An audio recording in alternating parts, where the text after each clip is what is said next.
प्रिय दर्शकों, हमने जाना था कि कैसे त्रिजटा की बातों को सुनकर राक्षसियों ने वहां से भाग लिया। उसके बाद हनुमान जी पेड़ पर बैठे हुए सारी घटनाक्रम को देख रहे थे और वो सोच रहे थे कि कैसे माता को विश्वास दिलाया जाए। तब वो पेड़ से नीचे उतरे और अपने होने के लिए उन्होंने कुछ शब्द बोले और बोला कि माता, आप इन राक्षसियों के मध्य में कीचड़ में कमल की भांति विराजती हुई कोई महारानी प्रतीत हो रही है। ऐसा लगता है कि आप ही सीता जी हैं जिन्हें रावण बलपूर्वक हर लाया। सीता जी ने कहा, हाँ, मैं ही सीता हूँ। तुम कौन हो? हनुमान जी ने कहा, मैं श्री राम का संदेह वाहन हनुमान नाम का वानर हूँ और उन्हीं की आज्ञा से यहाँ आया हूँ। हनुमान जी के वचनों को सुनकर जनक नंदिनी सीता को अनुपम हर्ष हुआ, पर साथ ही संदेह भी हुआ कि कहीं वानर भेष में कोई राक्षस तो नहीं।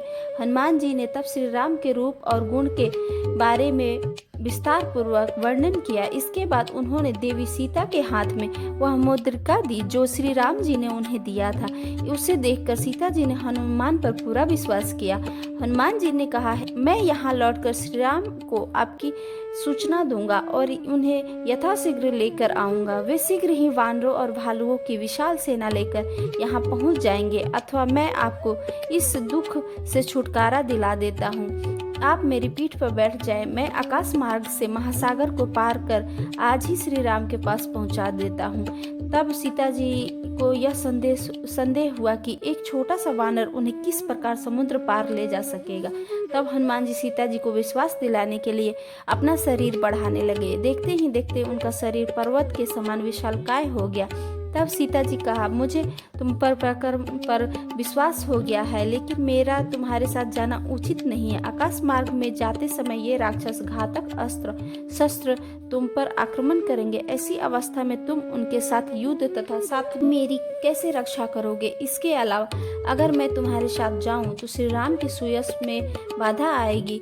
तुम श्री राम और लक्ष्मण को शीघ्र लेकर जाओ। यह दुष्ट और पापात्मा रावण का वध करके मेरा उद्धार करेंगे। हनुमान जी ने कहा, देवी, आपका कहना बिल्कुल ठीक है। मैं आपसे वादा करके जाता हूँ और श्री राम को कह सुनाऊंगा सारी घटना।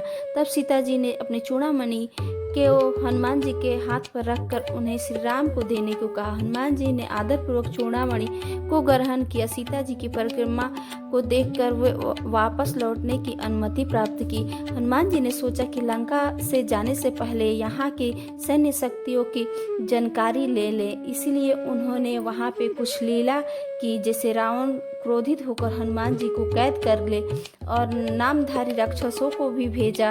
हनुमान ने उस सभी को मार डाला।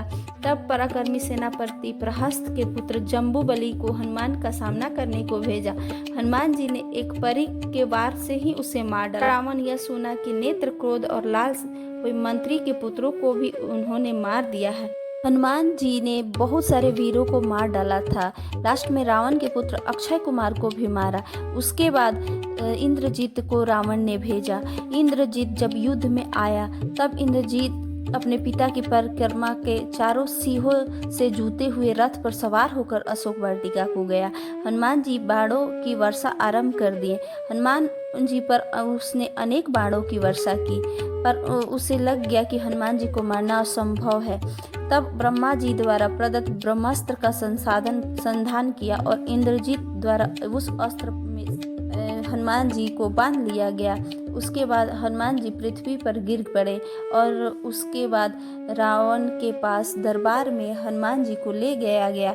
हनुमान जी रावण के दरबार में जाकर अद्भुत रूप, अनुपम शक्ति और आश्चर्यजनक तेज देखकर